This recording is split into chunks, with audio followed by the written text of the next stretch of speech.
Soyez les bienvenus aujourd'hui à notre sondée des Écritures. Le Seigneur travaille sa parole chaque moment que nous nous rencontrons pour étudier sa parole vraiment. Il nous bénit. Alors aujourd'hui, nous remercions le Seigneur pour nous avoir donné cette opportunité de pouvoir encore se rencontrer pour étudier sa parole. Nous allons prier. Père éternel des rochers, nous te bénissons, nous te glorifions pour cette grande opportunité que tu nous as donnée ce jour pour étudier ta parole.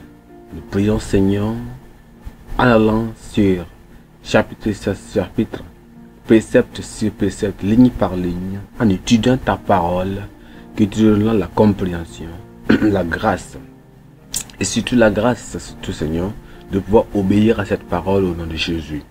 Donne-nous la compréhension. Demandons que le Saint-Esprit, qui est l'enseignant divin, vienne et qu'il enseigne-nous la manière dont nous pouvons entendre et comprendre, Seigneur, les Saintes Écritures au nom de Jésus. Nous prions, Seigneur, que tu sois avec nous au nom de Jésus.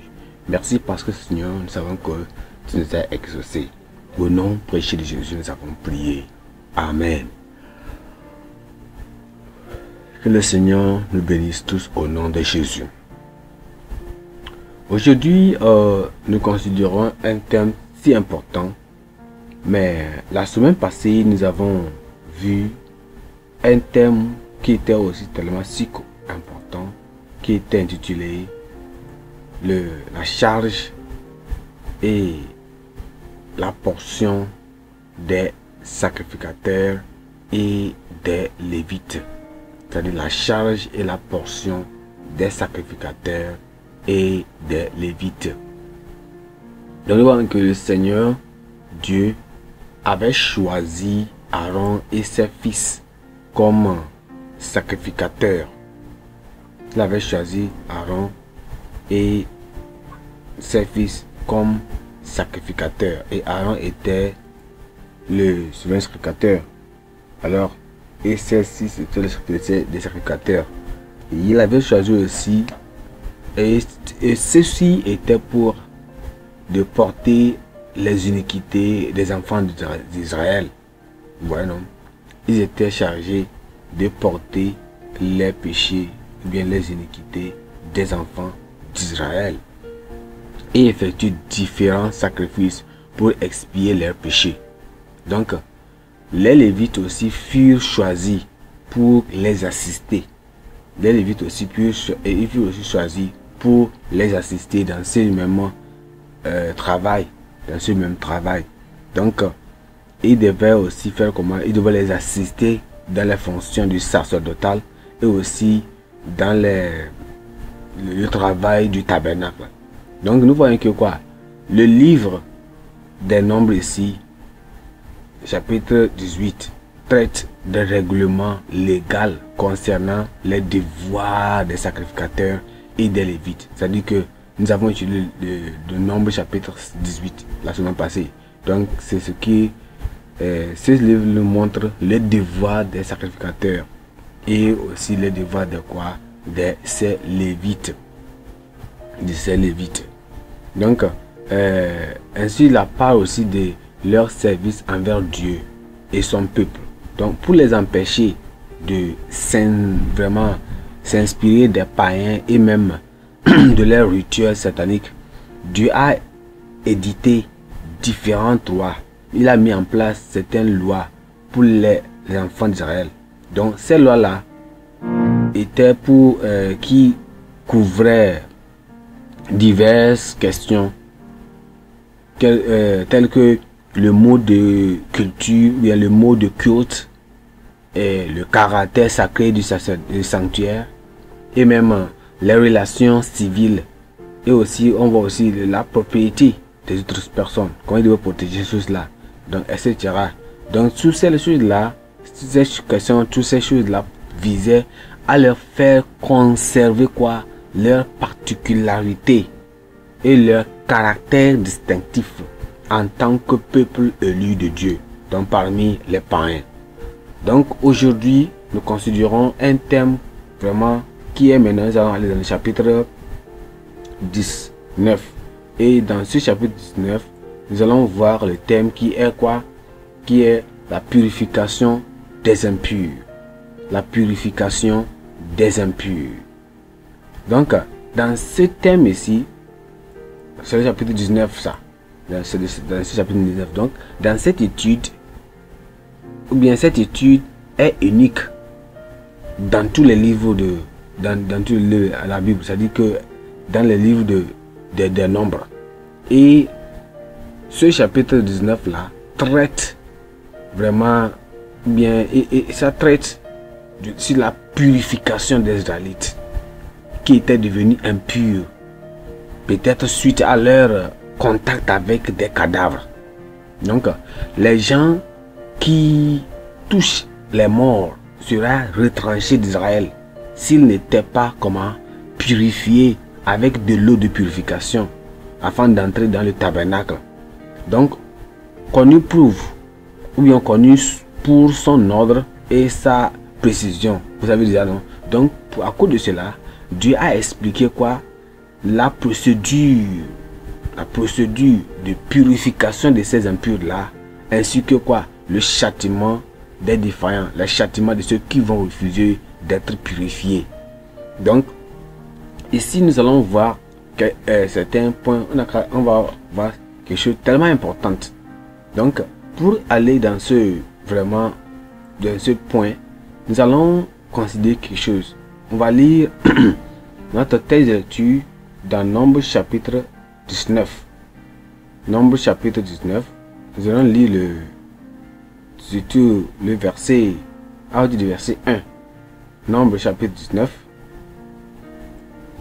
Dans Nombre chapitre 19, le verset 1, la Bible dit ceci. Aaron, l'Éternel parla à Moïse et Aaron et dit: Voici ce qui est ordonné par la loi que l'Éternel a prescrite, en disant: parle aux enfants d'Israël et qu'ils t'amènent une vache rousse, sans tache, sans défaut corporel, et qui n'ait point porté le joug. Voici, vous la remettez au sacrificateur Éléazar, qui la fera sortir du camp, et on l'égorgera devant lui. Le sacrificateur Éléazar prendra du sang de la vache avec le doigt, et il en fera 7 fois l'aspersion sur le devant de la tente d'assignation. On brûlera la vache sous ses yeux, on brûlera sa peau, sa chair et son sang avec ses excréments. Verset 6 dit: le sacrificateur prendra du bois sèche, du l'hysope et de la cramoisie, et il les jettera au milieu des flammes qu'il consumera, ou bien qui consumeront quoi? La vache là. Le verset dit: le sacrificateur lavera ses vêtements et lavera son corps dans l'eau, puis il rentrera dans le camp et sera impur jusqu'au soir. Le verset 8 dit ceci: celui qui aura brûlé la vache lavera ses vêtements dans l'eau et lavera son corps dans l'eau, et il sera impur jusqu'au soir. Verset 9. Un homme recueillera, ou bien un homme pur recueillera la cendre de la vache, c'est-à-dire qui vient d'être brûlée, et la déposera hors du camp, dans un lieu pur. On la conservera pour l'assemblée des enfants d'Israël, afin d'en faire l'eau de purification. C'est une eau expiatoire. Le verset 10.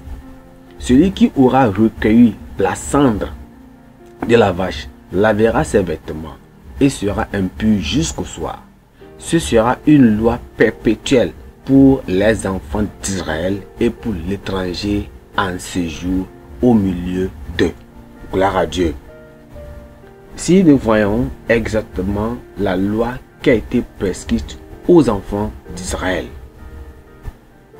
Donc, ces lois qui ont été prescrites concernant comment ils devaient faire ce sacrifice pour être sanctifié, pour être purifié. Ils devaient utiliser une vache. Une vache rousse. C'est-à-dire, on dit qu'une vache rousse, c'est-à-dire une rousse, c'est seulement une vache femelle qui n'a pas encore été mis bas.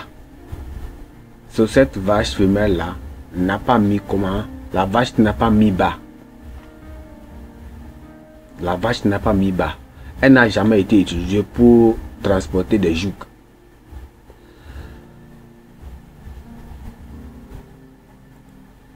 Elle doit être aussi pure, ni tache, ni ruide, rien sur cette vache-là. Elle doit être tellement pure. Nous allons voir notre verset clé qui est surtout un homme qui sera impur. Bien, un homme qui sera impur et qui se purifiera pas sera retranché du milieu de l'assemblée, car il a souillé les sanctuaires de l'Éternel, comme l'eau de purification n'a pas été répandue sur lui, et il est impur. Vous voyez ceci là, non? Donc, dans cette étude, pour bien entendre et le comprendre, nous allons considérer 3 points dans cette étude pour bien entendre. Donc, le premier point sera considéré comme la disposition pour la purification des impurs. C'est-à-dire que quoi?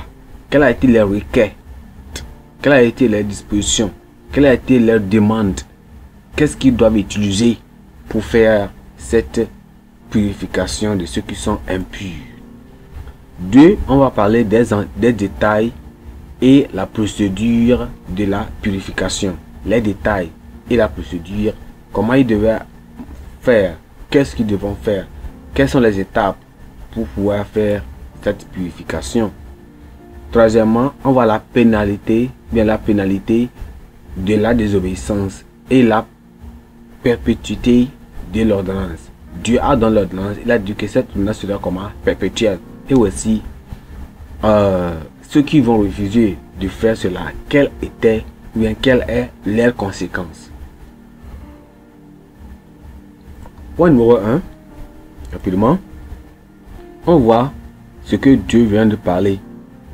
Ben, lorsque nous lisons, on voit la disposition pour la purification des impurs. Qu'est-ce que Dieu utilisait? Qu'est-ce que Dieu voulait qu'ils utilisent pour faire leur purification?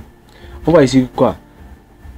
On vient de lire déjà dans le chapitre Nombre chapitre 19, le verset 1 à 10.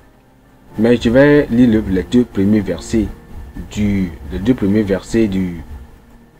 Nombre chapitre 19.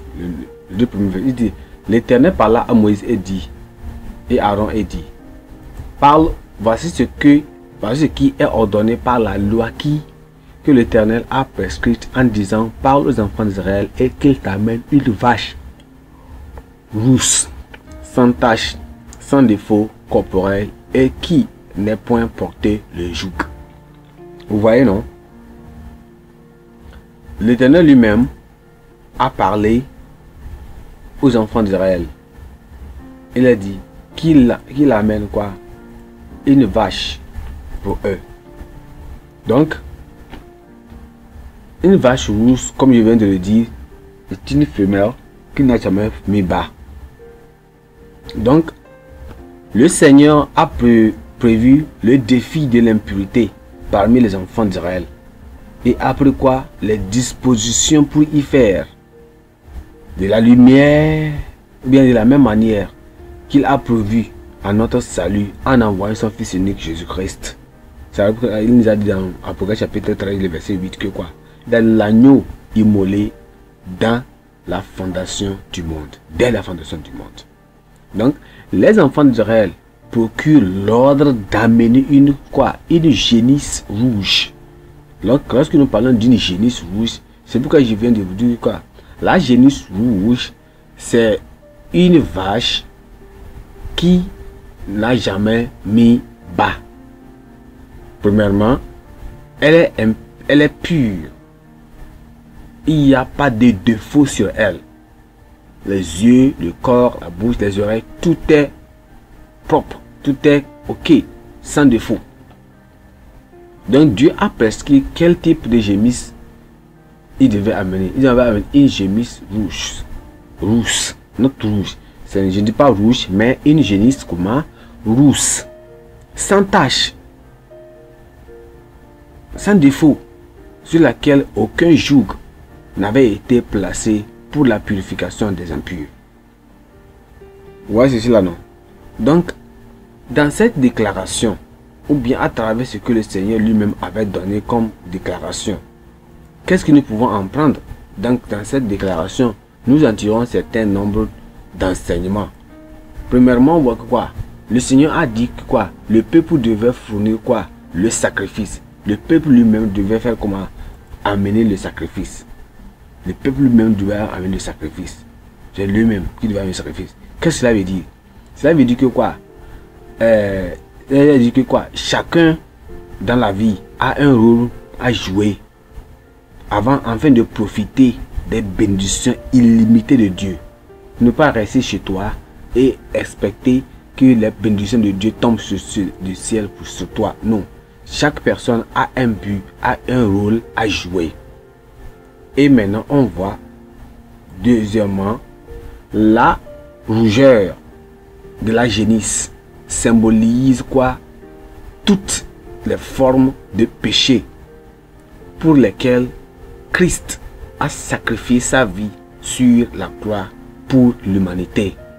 La rougeur de la génisse symbolise toutes les formes de péché pour lesquelles Christ est venu mourir sur la croix. Il a été crucifié, son sang est versé afin de sanctifier. Il a été sacrifié sa vie à la croix pour l'humanité entière. Troisièmement, on voit la pureté.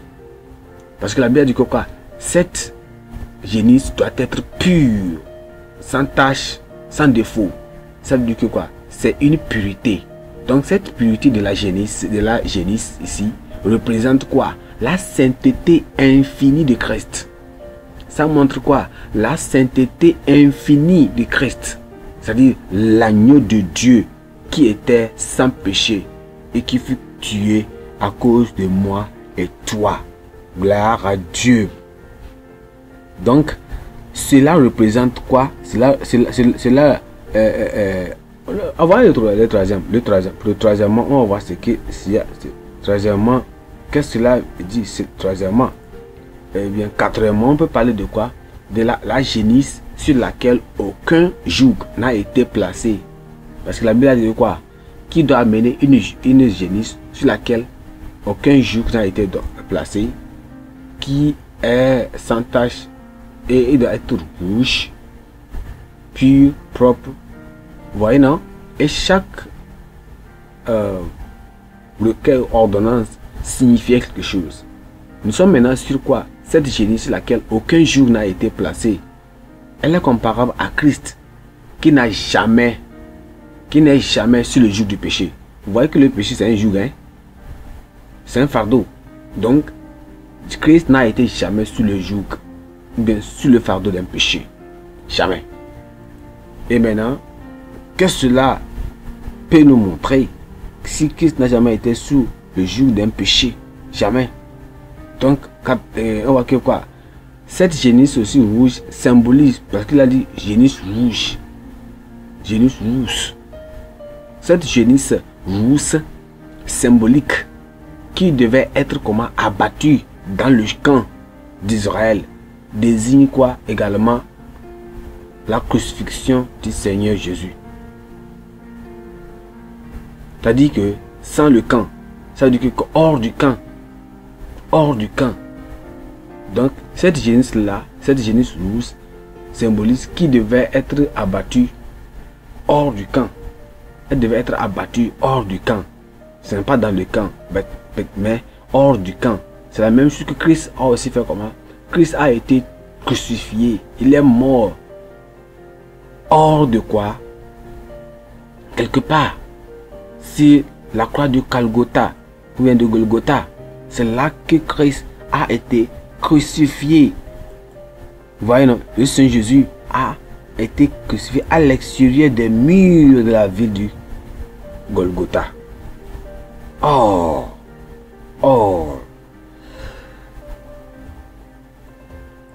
Donc le Seigneur Jésus-Christ en a souffert tant. Donc de plus, le sacrificateur devait asperger le sang 7 fois. Il devait faire comment? Asperger le sang après avoir tué l'animal. il devait asperger le sang 7 fois. Mais souvenez-nous que quoi? En théologie, le nombre 7 signifie quoi? La complétude, ou bien ce qu'on appelle la perfection, la totalité. Donc par conséquent, l'aspersion du sang 7 fois représente la purification totale, le pardon des péchés et la justification pour tout pécheur qui confesse son péché et reçoit Jésus comme Seigneur et Sauveur personnel. Donc le sang de Jésus a été versé pour l'expiation et la rémission des péchés de ceux qui croient en lui. Donc la souffrance de Christ était également représentée dans l'ordonnance. Donc on voit que l'incendie total, ou bien la brûlure totale, ou le sacrifice total de la génisse par le feu fait allusion aux souffrances atroces de Christ, alors qu'il portait quoi? Les péchés de l'humanité sur la croix. Donc cela fait également comment? Référence à l'offrande complète de tout son corps, de toute son âme, comme sacrifice pour le péché, une fois pour toutes. Donc le sacrificateur devait ensuite, aussi, après avoir fait cela aussi, lui-même, après avoir fait cela, le sacrifice devait faire comment? Doit laver ensuite ses vêtements et sa chair, c'est-à-dire il doit se laver, il lave les habits et lui aussi se lave dans l'eau avant d'entrer dans le camp, et il restera impur jusqu'au soir après la cérémonie de purification. Qu'est-ce que cela veut dire? Vraiment, c'est un acte. C'est un acte. C'est quelque chose qui... ça montre quelque chose. Ça signifie quelque chose. Et qu'est-ce que cet acte signifie? Donc, cet acte révèle quoi? Il révèle l'imperfection du sacerdoce dans l'Ancien Testament. Ça montre l'imperfection. Ça veut dire que tout ce qu'il faisait n'était pas permanent. Donc, Jésus, maintenant, notre Seigneur, notre souverain sacrificateur, est sans péché. Lui n'a pas besoin d'aller laver ses habits et se laver encore dans l'eau. Il est sans péché. Parfait, il est parfait. Il est saint. Et son sacrifice pour les péchés est parfait et complet. Donc, l'impartialité de Dieu est clairement présentée ici. Comment? L'impartialité de Dieu est clairement présentée ici, montrant que quoi? L'exercice de purification était prévu pour tous les juifs, comme pour les non-juifs, c'est-à-dire les gentils. De même, le salut de Dieu est pour tout le monde dans le Nouveau Testament et dans l'Ancien Testament. C'est pourquoi la Bible a dit quelque chose dans Jean chapitre 3, le verset 16, que quoi? Il dit quoi? Car Dieu a tant aimé le monde qu'il a donné son Fils unique, afin qu'il croit en lui ne périsse point, mais qu'il ait la vie éternelle. Donc, c'est la même chose. Donc, tout le monde peut bénéficier du pouvoir purificateur de Christ, de l'agneau. Les pécheurs doivent confesser et abandonner leurs péchés pour obtenir le pardon et la purification par le sang de Jésus. Donc, les croyants aujourd'hui peuvent aussi vivre l'expérience de la sanctification par une prière fervente à la fois de son sang. Donc le sang de Jésus garantit également aux croyants comment? La guérison des maladies et même la victoire sur Satan. Donc je peux poser cette question ici. Ici, quelle est la signification du sacrifice? On peut dire quelle est la signification du sacrifice? Alors quel était le but des rites de purification pour les enfants d'Israël? Quel était le but des rites de purification pour les enfants d'Israël? Donc ce que nous pouvons savoir que quoi? Les rites de purification pour les enfants d'Israël visaient à maintenir la pureté, à garantir la propriété rituelle, à les garder saints. Vous voyez cela, non? Donc, ce qui était important ici, mais l'ordonnance de la génisse rousse est-elle comparable à l'œuvre rédemptrice du Christ? Est-ce qu'elle est comparable? Oui, elle est comparable. Tout comme la génisse rousse a été sacrifiée pour purifier quoi? Les Israélites de l'impurité rituelle. Donc Jésus-Christ, par sa mort sacrificielle sur la croix, purifie l'humanité du péché et quoi? De l'impureté spirituelle. Donc les deux actes impliquent quoi? L'effusion du sang comme moyen de purification et l'expiation. Donc pendant que l'ordonnance de la génisse rousse servait de moyen temporaire de purification rituelle pour les Israélites, l'œuvre rédemptrice du Christ est considérée comme quoi? Le sacrifice ultime et parfait qui assure quoi? La rédemption éternelle et la réconciliation entre l'humanité et Dieu. Gloire à Dieu. Donc le sang de Jésus est ici pour un pécheur, c'est pour le sauver. Et le sang de Jésus pour un enfant de Dieu, c'est pour le garder dans la sainteté et dans la pureté et lui donner la victoire sur le péché et même la guérison. Parce que la Bible dit en Isaïe que quoi? C'est à travers ces métissus que nous sommes comment? Guéris. Donc c'est ça. Gloire à Dieu. Gloire à Dieu. Allons au point numéro 2. Rapidement, on voit les détails et la procédure de la purification. Les détails et la procédure de la purification. Comment il devait faire ce sacrifice-là. Comment le sacrifice devait se faire-t-il? Lisons dans notre texte, Nombre chapitre 19, lisons à partir du verset 11. Celui qui touchera un mort, un corps humain quelconque, sera impur pendant 7 jours. Il purifiera avec cette eau le 3e jour et le 7e jour, il se lèvera, il sera pur.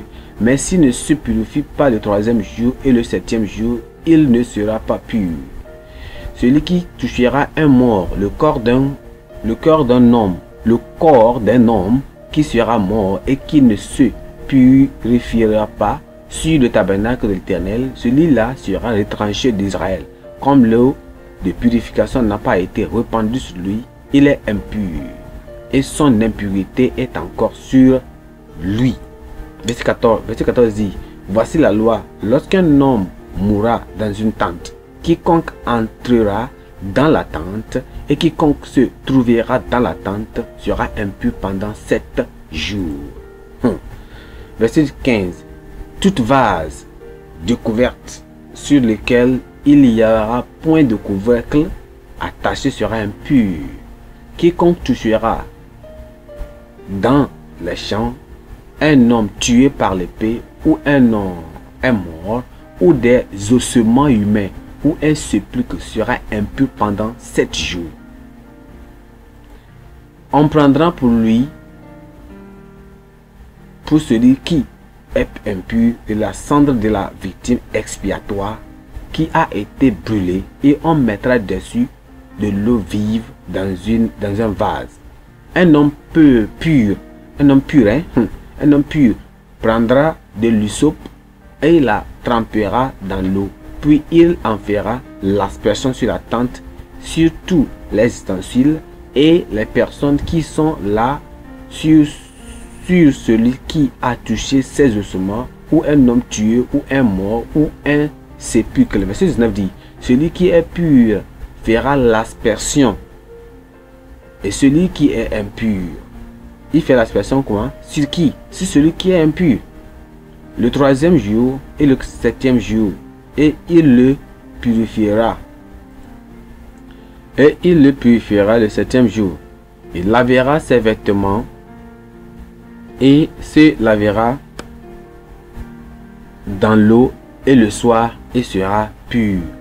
Gloire à Dieu. Et vous voyez comment le Seigneur avait donné ses préceptes. Et il avait donné ses préceptes sur comment il devait faire ces choses. Ça veut dire que quoi? Une personne décédée était considérée comme impure, et quiconque touchait le cadavre selon la loi mosaïque devenait authentiquement comment? Impur. Donc alors, ceux qui touchaient le cadavre d'une bête restaient impurs jusqu'au soir seulement. Mais si c'est un homme, ça fait 7 jours. Donc ceux qui touchaient les cadavres humains vont rester impurs jusqu'à combien? 7 jours. Et ils vont rester impurs jusqu'à 7 jours. Impurs jusqu'à 7 jours. Donc, ce qui montre ici que quoi? Une personne décédée était considérée dans leur temps, dans leur mosaïque, comme impur. Et quiconque va le toucher sera impur. Vous voyez cela, non? Donc, mais on n'a qu'à savoir quelque chose ici. Dans le Nouveau Testament, les pécheurs sont décrits comme morts dans le péché, dans leur péché. Et la Bible nous dit que quoi? Que le salaire du péché c'est quoi? C'est la mort. C'est dans Éphésiens chapitre 2, le verset 5. Donc, cela implique que quoi? La mort spirituelle est le fruit du péché. Et aussi le péché sur le corps humain, qui est le temple de Dieu, selon 1 Corinthiens chapitre 3, le verset 16. Sinon, vous voyez, non, donc la mort spirituelle est le résultat du péché. Donc celui qui est un pécheur est mort spirituellement. Donc il est important de noter que quoi? Dieu a dit aux enfants d'Israël que la mort était une source de souillure cérémonielle. Donc il était aussi ainsi parce que quoi? La mort est là quoi? Pourquoi cela était ici? Le Seigneur a dit cela parce que quoi? La mort est la conséquence du péché. Et en tant que telle, elle était considérée comme quoi? Une chose suante. Mais, en plus de cela, les Égyptiens, parmi lesquels Israël a vécu pendant longtemps, tenaient leur mort en vénération. C'est-à-dire, ils exaltaient leur mort. Les Israélites ont passé beaucoup de temps auprès des Égyptiens. Mais ils ont vu que les Égyptiens, pour eux, ils faisaient l'embaumage, ils vénéraient leur mort. Donc, ils embaumaient leur mort. Ils gardaient leurs cadavres momifiés dans les vraiment caveaux au sein de leur habitation. Vous voyez, non? Donc, cependant, Dieu ne voulait pas que son peuple apprenne la voix de ces païens-là, de ces Égyptiens. Donc, il voulait que quoi? Son peuple voit la mort dans sa véritable perspective. Comme quoi? Un ennemi.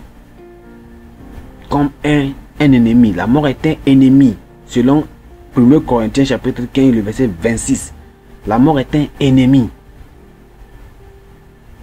La mort est une aberration qui ne faisait pas partie du plan originel de Dieu pour l'homme. Dieu n'a pas créé l'homme pour mourir. Il avait créé l'homme pour que l'homme vive éternellement sur cette terre.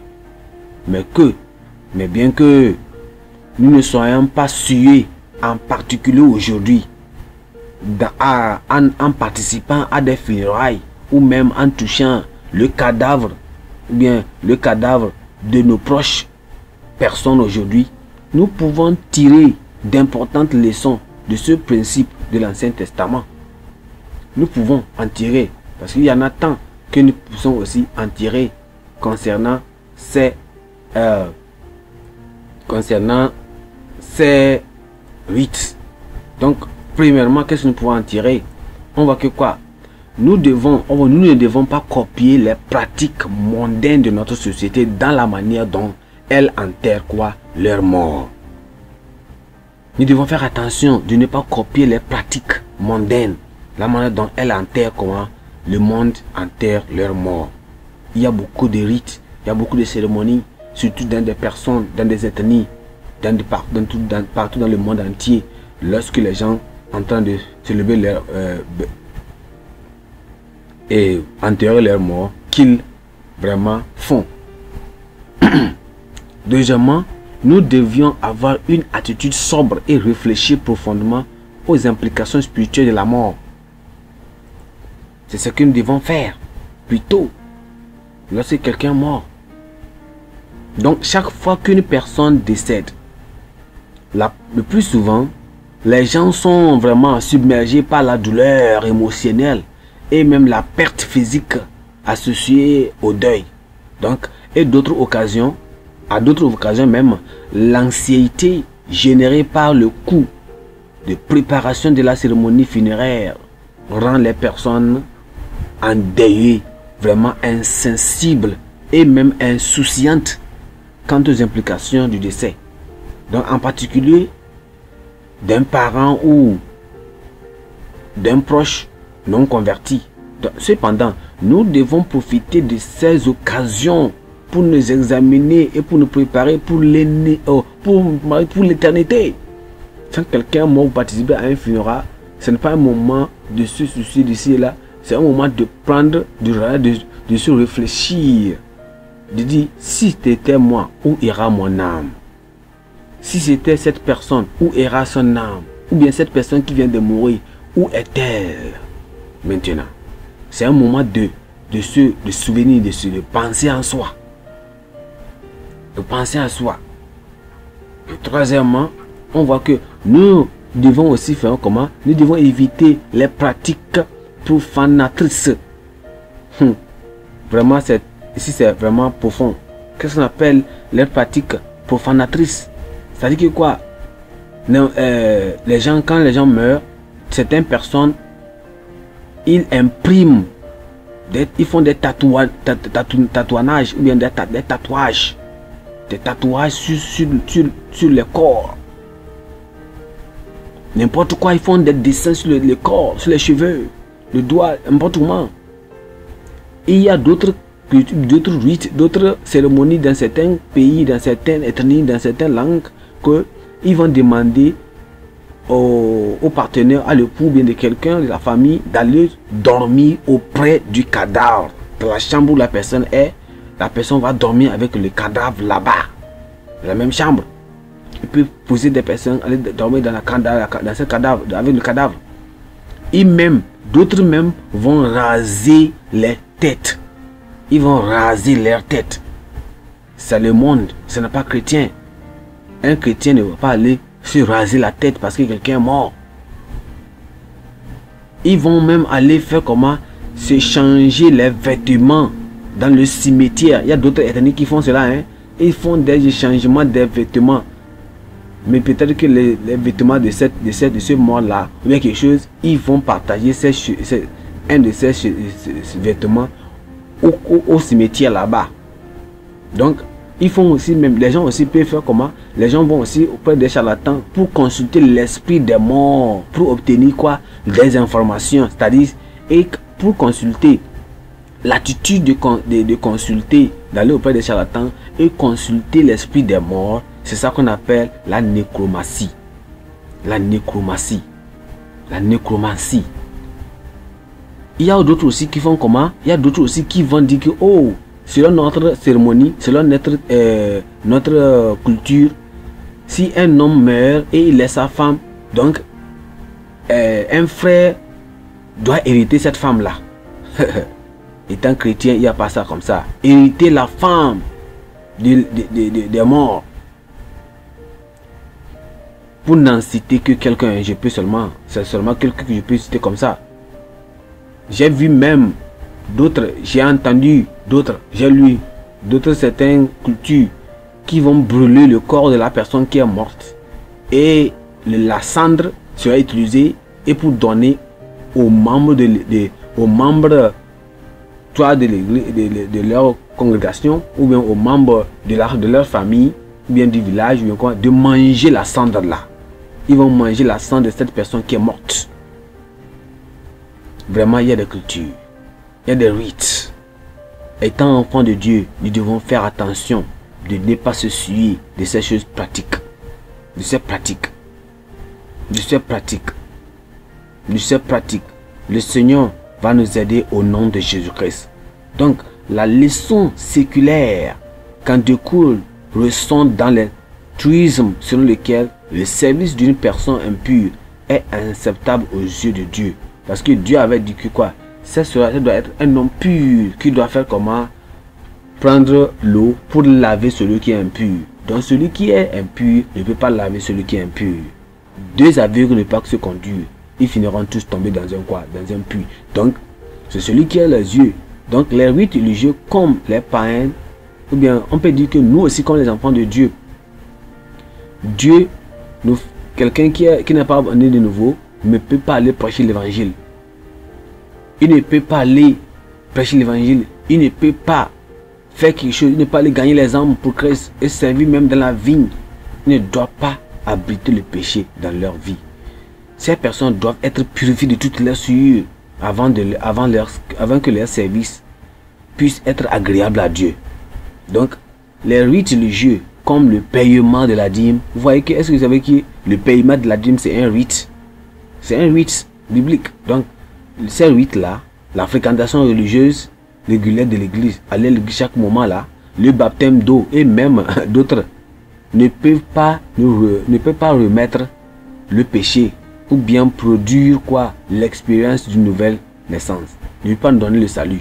Ces pratiques-là ne peuvent pas, le paiement des dîmes, aller à l'église chaque moment, prier chaque moment, être baptisé d'eau, toutes ces choses-là ne peuvent pas vous donner le salut. Parce que, regardez, un auteur de cantique a dit quelque chose. Est-ce que tu es lavé? Qu'est-ce qui peut ôter mon péché? C'est seulement que le sang de Jésus. Qu'est-ce qui peut me rendre pur à nouveau? C'est le sang de Jésus. Donc pour être purifiés de leurs péchés, les païens, les pécheurs doivent confesser leurs péchés à Dieu et croire au sang expiatoire de Jésus-Christ. Sur le point numéro 3 rapidement, la fin, on voit la pénalité et la désobéissance et la perpétuité de l'ordonnance. Regardons Nombre chapitre 19, le verset 13. Nombre chapitre 19, le verset 13. La Bible dit quelque chose comme ça. Celui qui touchera un mort, le corps d'un homme, qui sera mort et qui ne se purifiera pas, sur le tabernacle de l'Éternel, celui-là sera retranché d'Israël. Il sera retranché d'Israël. La mort, hein? Comme l'eau de purification n'a pas été répandue sur lui, il est impur et son impureté est encore sur lui. Vous voyez la conséquence ici? Vous voyez même la conséquence ici? Il sera retranché. Cette personne-là sera retranchée. Cette personne sera retranchée. Elle sera retranchée. Cette personne doit être mise à mort. Elle doit être mise à mort. Vous voyez quoi? Donc cette personne doit être retranchée. Donc l'ordonnance de purification est vraiment des impurs, revêt à certains égards une grande importance pour les croyants du Nouveau Testament. Donc, premièrement, la pénalité en cas de refus d'être purifié de la souillure est la mort, ou même est l'excommunication de la communion du peuple de Dieu parmi les enfants d'Israël. Soit tu dois être renvoyé hors du camp et tu ne fais pas partie des enfants d'Israël, ou bien tu dois être tué. Ouais, non? C'est non? Donc, cette personne sera tuée. Donc, les lois cérémonielles de lavage et même de purification des impurs ont été abolies. Hein? Souvenez-vous, cela a été aboli. Cela a été aussi aboli. Comment? Elle est abolie suite à la sacrifice. Suite au sacrifice de notre Seigneur Jésus-Christ sur la croix du Calvaire pour les péchés de l'humanité. Donc, cependant, les pécheurs ne peuvent pas être acceptés dans le royaume de Dieu, ni avoir la communion avec lui et même son peuple, tant qu'ils n'ont pas été lavés dans le sang de l'agneau. Donc, tout comme la loi de purification, ceux qui rejettent l'offre du salut de Dieu et meurent par conséquent dans leurs péchés se lamenteront pour toujours en enfer. Que le Seigneur nous aide. La Bible nous dit quelque chose dans Apocalypse chapitre 21, le verset 27. Il ne dit que quoi?